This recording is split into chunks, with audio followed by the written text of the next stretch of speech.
श्रीगणेशाय नमः। शिवपञ्चाक्षरी स्तोत्रम्।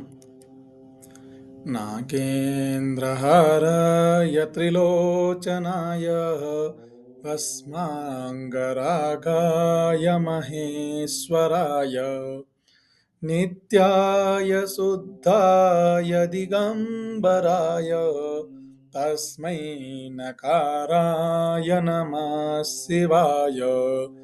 मन्दाकिनी सलिलचन्दनचर्चिताय नन्देश्वरः प्रमथनाथ महेश्वराय मन्दारपुष्पबहुपुष्पसुपूजिताय तस्मै मकाराय नमः शिवाय। शिवाय गौरीवदनाब्जवृन्द सूर्याय दक्षाध्वरनाशकाय श्रीनीलकण्ठाय वृषध्वजाय तस्मै शिकाराय नमः शिवाय।